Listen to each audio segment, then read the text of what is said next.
الفضل YouTube channel میں آپ کا استقبال ہے۔ اس چینل پر روزانہ قرآن پاک کی ایک آیت تلاوت سماعت ترجمہ اور مختصر تشریح پیش کی جاتی ہے۔ ویڈیو اپلوڈ ہونے پر نوٹیفیکیشن پانے کے لیے اس چینل کو سبسکرائب کریں اور بیل آئیکن ضرور دبائیں۔ السلام علیکم ورحمۃ اللہ وبرکاتہ۔ میرے دینی و ایمانی بھائیوں، سورہ نساء آیت نمبر 24 پیش خدمت۔ اعوذ باللہ من الشیطان الرجیم۔ والمحصنات من النساء إلا ما ملكت أيمانكم كتاب الله عليكم وأحل لكم ما وراء ذلكم أن تبتغوا بأموالكم محصنين غير مسافحين فما استمتعتم به منهن فآتوهن أجورهن فريضة ولا جناح عليكم فيما تراضيتم به من بعد الفريضة ان اللہ کان علیما حکیما۔ اور حرام کی گئی شوہر والی عورتیں مگر وہ جو تمہاری ملکیت میں آ جائیں۔ اللہ تعالیٰ نے یہ احکام تم پر فرض کر دیے ہیں، اور ان عورتوں کے سوا اور عورتیں تمہارے لیے حلال کی گئیں کہ اپنے مال کے مہر سے تم ان سے نکاح کرنا چاہو، برے کام سے بچنے کے لیے نہ کہ شہوت رانی کرنے کے لیے۔ اس لیے جن سے تم فائدہ اٹھاؤ انہیں ان کا مقرر کیا ہوا مہر دے دو، اور مہر مقرر ہو جانے کے بعد تم آپس کی رضامندی سے جو طے کر لو اس میں تم پر کوئی گناہ نہیں۔ بے شک اللہ تبارک و تعالی علم والا اور حکمت والا ہے۔ محترم حضرات، والمحصنات من النساء یعنی شوہر والی عورتیں بھی حرام کی گئی۔ جب تک کوئی عورت کسی شخص کے نکاح میں ہو تو دوسرا شخص اس سے نکاح نہیں کر سکتا۔ اس سے واضح طور پر معلوم ہوا کہ ایک عورت بیک وقت ایک سے زائد شوہر والی نہیں ہو سکتی۔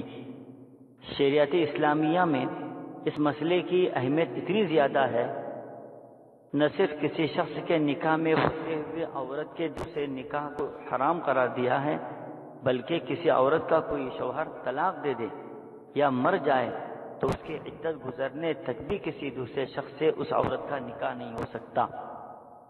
الا ما ملکت ایمانکم، یہ جملہ والمحصنات من النساء سے الگ کر کے بیان کیا گیا ہے۔ اس کا مطلب یہ ہے کہ شوہر والی بیوی سے کسی دوسرے شخص کو نکاح کرنا جائز نہیں ہے، الا ایک ہی عورت مملوکہ باندھی ہو کر آ جائے، جس کی صورت یہ ہے کہ مسلمانوں نے دارالحرب کے کافروں سے جہاد کیا اور وہاں سے کچھ عورتیں قید کر کے لے آئے۔ ان عورتوں میں جو عورت دارالاسلام میں لائی گئی اور اس کا شوہر دارالحرب میں رہ گیا تو اس عورت کا نکاح دارالاسلام میں آنے سے اپنے سابق شوہر سے ختم ہو گیا۔ اب یہ عورت اگر کتابیہ یعنی ایسی عورت جو صحیح یہودی و عیسائی مذہب پر قائم ہے یا مسلمہ یعنی مسلمان ہو تو اس سے دارالاسلام کا کوئی بھی مسلمان نکاح کر سکتا ہے، اور اگر امیر المؤمنین اس کو باندھی بنا کر کسی فوجی سپاہی کو مال غنیمت کی تقسیم میں دے دے تب بھی اس سے استمتاع یعنی لطف اٹھانا جائز ہے، لیکن یہ استمتاع و نکاح ایک حیض آنے کے بعد ہی جائز ہے، اور اگر حمل ہے تو وضع حمل ضروری ہے۔ کتاب اللہ علیکم یعنی جن محرمات کا ذکر ہوا ان کی حرمت اللہ تعالیٰ کی طرف سے طے شدہ ہے۔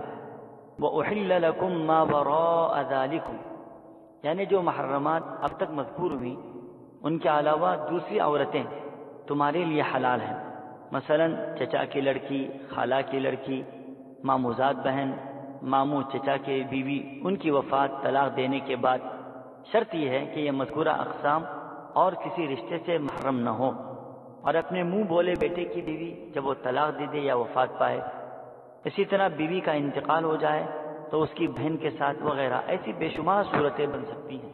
ان سب کو ما وراء ذالکم کے عموم میں داخل فرما دیا۔ ان تبتغوا باموالکم یعنی محرمات کا یہ بیان تمہارے لیے اس لیے کیا گیا ہے کہ اپنے مالوں یعنی مہر دے کر حلال عورتیں تلاش کرو، اور ان کو اپنے نکاح میں لاؤ، محسنین غیر مسافحین، یعنی اپنے مالوں کے ذریعے حلال عورتیں طلب کرو، اور یہ سمجھ لو کہ عورتوں کی تلاش عفت و عصمت کے لیے ہے، جو نکاح کا اہم مقصد ہے، اور نکاح کے ذریعے اس چیز کو حاصل کرو۔ مال خرچ کر کے زنا کے لیے عورتیں تلاش مت کرو۔ اس سے معلوم ہو گیا کہ اگرچہ زناکار بھی مال خرچ کرتے ہیں، لیکن وہ مال خرچ کرنا بھی حرام ہے، اور اس مال کے ذریعے جو عورت حاصل کی جائے اس سے لطف اٹھانا بھی حلال نہیں ہو سکتا۔ غیر مسافحین بڑھا کر زنا کی ممانعت فرماتے ہوئے اس طرف بھی اشارہ فرمایا کہ زنا میں صرف شہوت رانی اور پانی بہانا مقصود ہوتا ہے، کیونکہ اس سے اولاد یا نسل کو باقی رکھنے کا ارادہ نہیں ہوتا۔ مسلمانوں کو پاک دامن رہنے اور نسل انسانی کی بقا کے لیے اپنی طاقت و قوت کو صحیح جگہ خرچ کرنا چاہیے، جس کا طریقہ وہی ہے کہ اسلام نے واضح کیا۔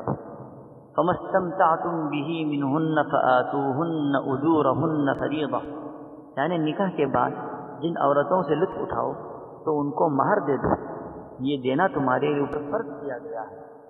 اس آیت کے حصے کا مطلب یہ ہے کہ بیویوں سے ہمدردی ہو، اگر محض نکاح ہو جائے اور رخصتی نہ ہو اور شوہر کو استمتاع کا موقع نہ ملے بلکہ وہ اس سے پہلے ہی طلاق دے دے تو آدھا مہر واجب ہو جاتا ہے، اور اگر استمتاع کا موقع مل جائے تو پھر پورا مہر دینا واجب ہو جاتا ہے۔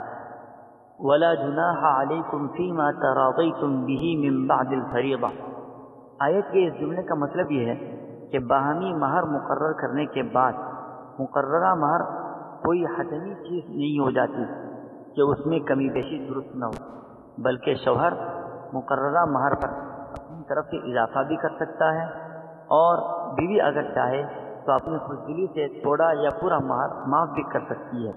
الفاظ کے عموم سے معلوم ہوا کہ عورت سے اگر مہر معجل یعنی فوری مہر دینا طے کر کے تأجیل یعنی تاخیر پر راضی ہو جائے تو غلط نہیں ہے، یہ بھی درست ہے، اس میں کوئی گناہ نہیں ہے۔ ان اللہ کان علیما حکیما، آیت کے ختم پر یہ جملہ بڑھا کر ایک تو یہ بتایا کہ اللہ تعالیٰ کو سب کچھ خبر ہے، جتنے احکامات اس سے پہلے بیان کیے گئے، اگر کوئی شخص اس کی خلاف ورزی کرے تو اگرچہ اس کی خبر قاضی حاکم یا اور کسی انسان کو نہ ہو، لیکن اللہ جل شانہ کو سب خبر ہے، اس سے ہر حال میں ڈرتے رہنا چاہیے۔ اور یہ بھی بتایا گیا کہ جو احکام ارشاد فرمائے ہیں یہ سب کچھ حکمت پر مبنی ہے۔ اللہ تعالی ہم سبوں کو صحیح معنی میں ان احکامات کو سمجھنے کی توفیق عطا فرمائے، آمین۔ وآخر دعوانا الحمدللہ رب العالمین۔